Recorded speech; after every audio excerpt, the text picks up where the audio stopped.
Sobat MyITS, bertemu kembali pada mata kuliah Metode Statistik pada Riset Sosial dengan saya Ismaili Zain, dosen dari Departemen Statistika Fakultas Sains dan Analitika Data, Institut Teknologi 10 November.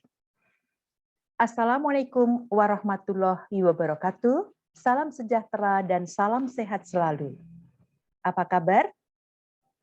Kalau pada sesi yang lalu, Sobat MyITS Learning telah mempelajari tentang bagaimana menyusun bab 1, yaitu suatu pendahuluan. Kali ini, Sobat MyITS Learning akan diskusikan menyusun teori sebagai bagian daripada langkah dalam riset sosial. Capaian pembelajarannya adalah mampu memahami hal-hal yang terkait dengan menyusun landasan teori, tinjauan pustaka, atau kerangka teoritis.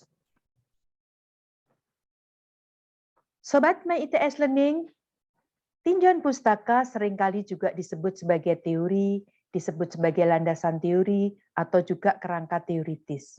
Nah, bagaimana menyusun tinjauan pustaka, teori, landasan teori, atau kerangka teoritis dalam riset sosial, kita akan diskusikan dalam 2 sesi.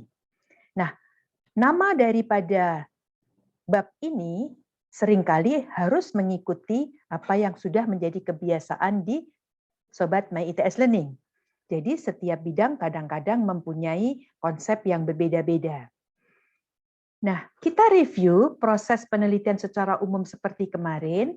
Kalau yang kemarin kita membahas tentang permasalahan pada sesi-sesi yang lalu, bagaimana kemudian menuangkannya, merumuskannya, dan kemudian menuliskannya di bab 1 dengan nama pendahuluan, maka pada sesi kali ini Sobat MyITS Learning akan belajar menyusun tinjauan pustaka atau teori atau landasan teori atau kerangka teoritis. Nah, apa saja yang mencakup di tinjauan pustaka? Di tinjauan pustaka terlihat di sini adalah ada teori dan konsep, ada finding, dan juga ada hipotesis. Nah, sehingga dasar inilah yang nanti akan menunjukkan sebetulnya apakah yang disebut sebagai tinjauan pustaka. Nah, Sobat MyITS Learning, jadi kalau kita sudah membahas tentang pertanyaan penelitian atau masalah, maka 2 langkah tadi, telaah teoritis dan pengujian fakta, yang pertama adalah melakukan telaah teoritis. Apa artinya? Adalah mencari kajian-kajian atau referensi-referensi supaya kita bisa menduga suatu hipotesis, walaupun kadang-kadang tidak selalu hipotesis itu eksplisit ada di dalam laporan kita.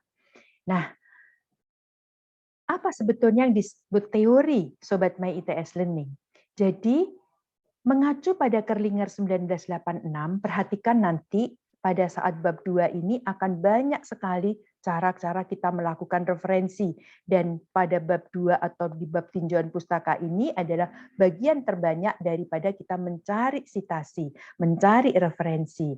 Kalau melihat dari Kerlinger 1986, dilihat nanti Kerlinger 1986 itu siapa? Kerlinger 1986 itu adalah ini. Nanti Kerlinger FN 1986 titik Foundation of Behavioral Research dan seterusnya ditulis cara-cara menuliskan dalam daftar pustaka dan cara-cara melakukan sitasi dipelajari sendiri nanti ya. Nanti seluruhnya yang kita sitasi itu harus ada di dalam daftar pustaka. Kebalikannya yang ada dalam daftar pustaka harus ada di dalam uraian-uraian di dalam laporan kita. Jadi kembali ke apa sih yang dimaksud dengan teori? Jadi teori di sini adalah kumpulan konsep, konstruk, definisi, proposisi yang menggambarkan suatu fenomena secara sistematis melalui hubungan antar variabel dengan tujuan apa? Untuk menjelaskan, memprediksi fenomena yang kita amati. Ini adalah pendapat dari Kerlinger. Jadi Kerlinger itu tadi siapa? Tulis nanti dan sampaikan di dalam daftar pustaka. Jadi komponen dalam teori tersebut tadi ada banyak sekali. Konsep, konstruk, definisi, proposisi yang disusun secara sistematis untuk menjelaskan fenomena yang kita amati. Jadi apabila kita melakukan riset sosial, maka biasanya akan menggunakan beberapa teori dari berbagai disiplin ilmu, sehingga di dalamnya memuat teori, konsep, prinsip, proposisi, bidang sosial, atau mungkin juga melibatkan konsep konstruk bidang lain. Oleh karena itu, kita harus banyak membaca. Sobat MITS Learning, komponen dalam teori termasuk dalam riset sosial tentunya terdiri dari konsep, konstruk, definisi, dan proposisi. Dan ini keempatnya memberikan gambaran sistematis mengenai fenomena yang kita amati nantinya melalui penentuan hubungan antar variabel. Tujuan suatu teori apa? Untuk menjelaskan dan memprediksi fenomena yang kita amati. Misal kita mengambil topik mengapa banyak remaja yang tawuran atau berkelahi. Maka kemudian kita mencari definisi remaja, remaja itu siapa, umurnya berapa, kemudian definisi tawuran, berkelahi itu apa, dan kemudian faktor-faktor menyebab orang melakukan itu apa, dicari dalam teori-teori yang sudah ada. Nah, berikutnya, kalau dilihat hubungan antar komponen dalam suatu teori, maka yang namanya konsep itu akan ada dengan konsep, maka hubungannya adalah proposisi. Jadi kalau proposisi itu apa? Proposisi adalah hubungan yang logis antar dua konsep. Lalu kalau konsep atau konstruk kadang-kadang tidak bisa diukur langsung. Nanti kita coba, kita punya pengalaman bahwasanya konsep itu harus diukur dengan variabel. Nah, kalau ada variabel dengan variabel yang lain, kita hubungkan variabel tersebut, maka namanya adalah hipotesis. Dalam hal ini, hubungan antara variabel dengan variabel itu biasanya sudah ada bentuknya. Misalnya, semakin menambah X, semakin tinggi Y-nya. Lalu kemudian, setiap variabel kadang-kadang juga perlu definisi operasional. Kalau ada definisi operasional yang satu dan ada definisi operasional yang lain, maka hubungan keduanya namanya adalah hipotesis statistik. Nanti Sobat MITS Learning akan saya ajak untuk menyelami apa sebetulnya konsep, variabel, dan definisi operasional supaya kita jelas makna daripada arti hubungan antar komponen dalam teori tersebut. Nah, Sobat MITS Learning, ini adalah konsep atau konstruk. Konsep dan konstruk itu adalah setara. Konsep atau konstruk adalah merupakan dasar pemikiran yang paling mendasar dari suatu hal yang kita teliti. Dan ini harus dikomunikasikan kepada orang lain supaya orang lain yang membaca bisa memahami apa yang dimaksud dari penelitian kita. Jadi peneliti perlu merumuskan konsep atau konstruk itu agar bisa direplikasi atau bisa diekstensi oleh peneliti lain dan bisa dipahami oleh orang yang membaca. Sobat MITS Learning, kita akan coba mempelajari bagaimana kita itu membuat konsep atau konstruk. Sobat MITS Learning sudah tahu kan yang namanya meja? Ya. Nah, kalau kita diminta untuk menuliskan meja itu apa? Berarti kita harus menuliskan meja adalah bla bla bla bla. Bisa? Oke, pikirkan. Ya, kadang-kadang sesuatu yang sudah sering kita lihat ketika kita mendefinisikan kita juga tidak mudah. Oleh karena itu, silahkan mencari, searching, googling di meja itu maksudnya apa, maka kemudian bisa kita dapatkan seperti ini. Jadi contoh ya, misalnya kalau kita meja mengambil dari Wikipedia, maka dapat dikatakan meja adalah sebuah mebel atau perabotan yang memiliki permukaan datar. Ini adalah kata kunci, permukaan datar, dan kaki-kaki sebagai penyangga yang bentuk dan fungsinya bisa bermacam-macam. Ini menurut Wikipedia. Nah, kalau sudah seperti itu, kita ingin mengukur meja tersebut. Apakah Sobat MITS Learning bisa mengukur meja tersebut? Apa yang diukur? Yang diukur tadi adalah jumlahnya kaki.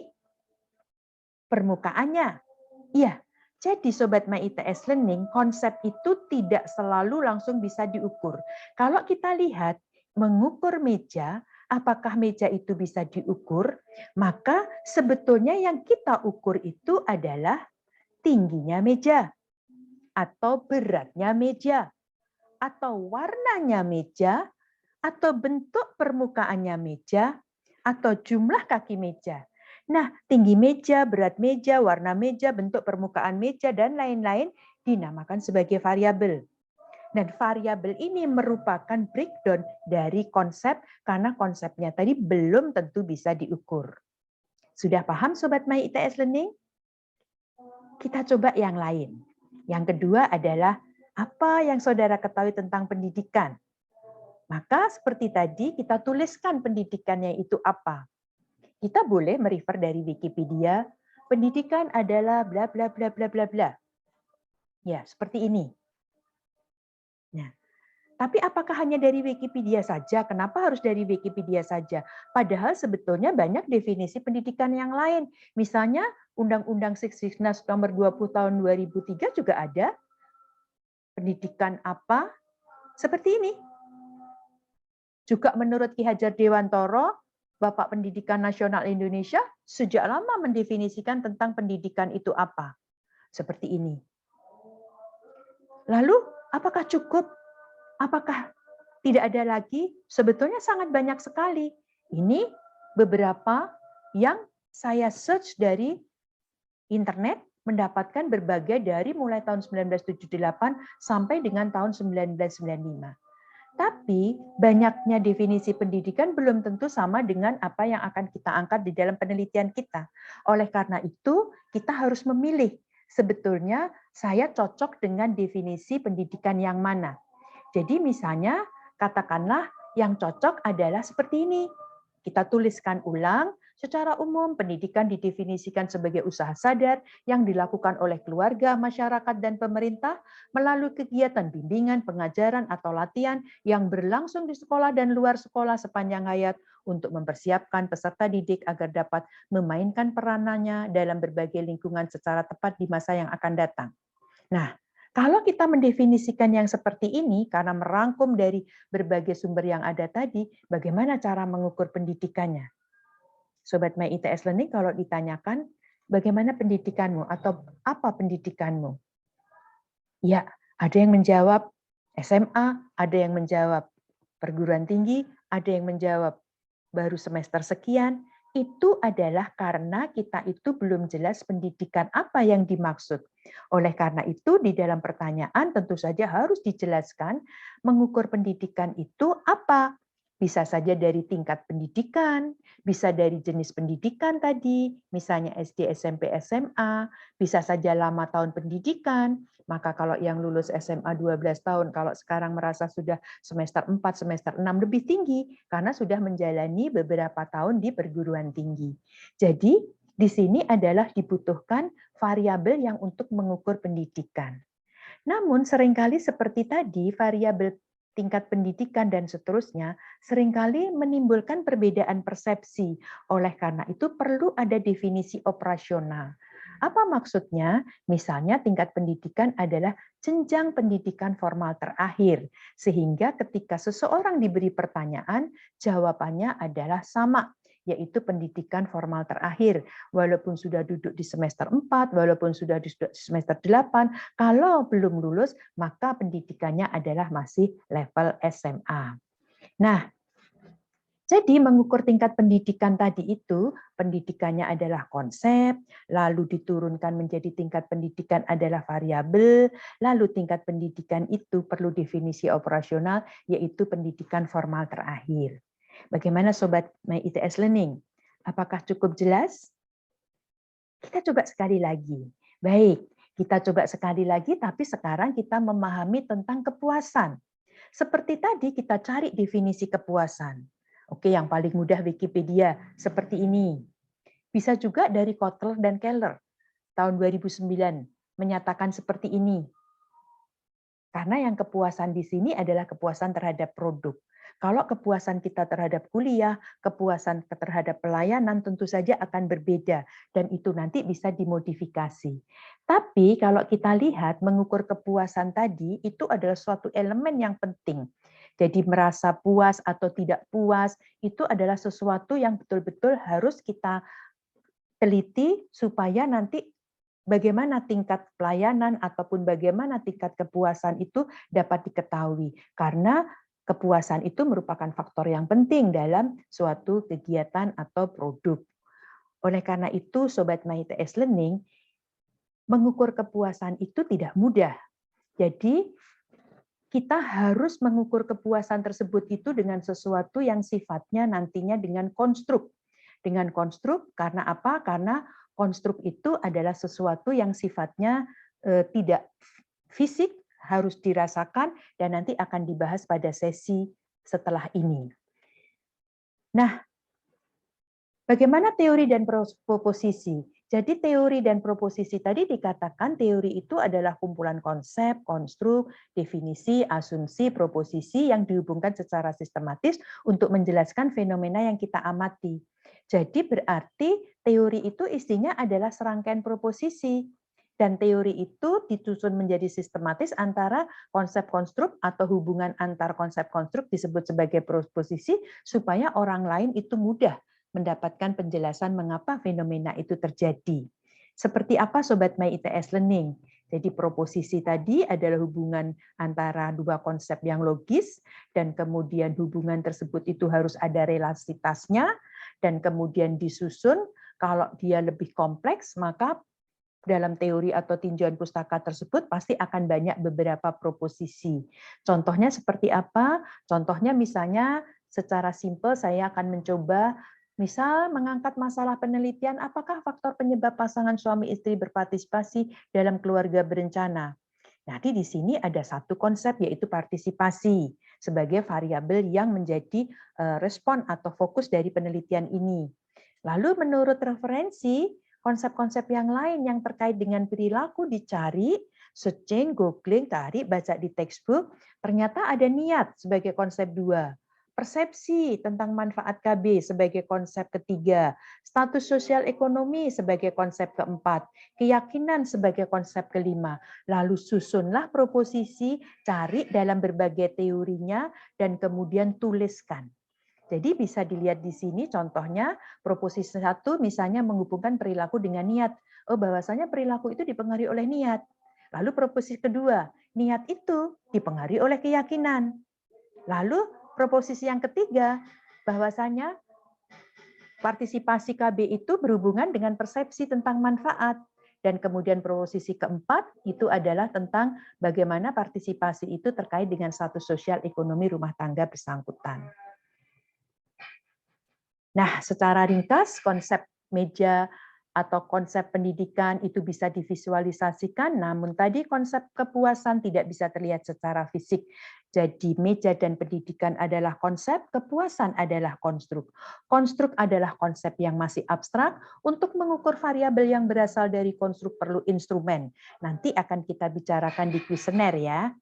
Nah, Sobat MyITS Learning, kali ini tugasnya adalah menyusun tinjauan pustaka atau landasan teori. Tadi diingat, teori adalah kumpulan konsep atau konstruk atau definisi atau proposisi yang menggambarkan fenomena dan disusun secara sistematis untuk menjelaskan fenomena yang kita amati. Karena sesi-sesi kemarin Sobat MyITS Learning sudah menyusun bab 1, sudah punya permasalahan, mari kita coba belajar. Seandainya saya memberikan perumusan permasalahan seperti ini, bagaimana hubungan antara kepuasan siswa terhadap pembelajaran online di masa pandemi COVID-19? Pikirkan, Sobat MyITS Learning, hal apa saja yang harus ditulis di tinjauan pustaka ya? Oke, iya betul, bahwasanya teman-teman coba latihan di sini, belajar tentang mencari konsep fasilitas belajar. Lalu bagaimana cara mengukurnya, fasilitasnya di mana, ini di rumah atau di sekolah, lalu ada konsep konstruk atau kepuasan, khususnya adalah konstruk kepuasan itu kepuasan siswa, perlu diperjelas siswa jenjang apa, dan kelas berapa, lalu definisi juga tentang pembelajaran online. Pembelajaran online itu yang seperti apa? Lalu ditambah dengan proposisi antara konsep konstruk yang ada plus finding, baca penelitian-penelitian yang sejenis, khususnya penelitian-penelitian yang sama atau mirip dengan topik penelitian kita. Nah, khusus untuk konstruk nanti akan kita bahas pada sesi tersendiri. Demikian, Sobat MyITS Learning, setelah sesi kemarin menyusun bab 1 suatu pendahuluan, Maka sekarang mulai menyusun bab 2 atau suatu tinjauan pustaka. Apa saja konsep, konstruk, atau definisi yang dilibatkan, cari, googling, searching, jangan lupa pikirkan proposisinya, cari dalam teori-teori apa saja dimunculkan, tulis sebagai satu referensi, dan tambahkan suatu hipotesis jika perlu dan jika ada. Demikian sesi kali ini. Terima kasih atas perhatiannya. Semangat selalu. Semoga kita bisa mencermati seluruhnya dengan baik. Wassalamualaikum warahmatullahi wabarakatuh. Sampai jumpa pada sesi berikutnya. Semangat dan salam sehat.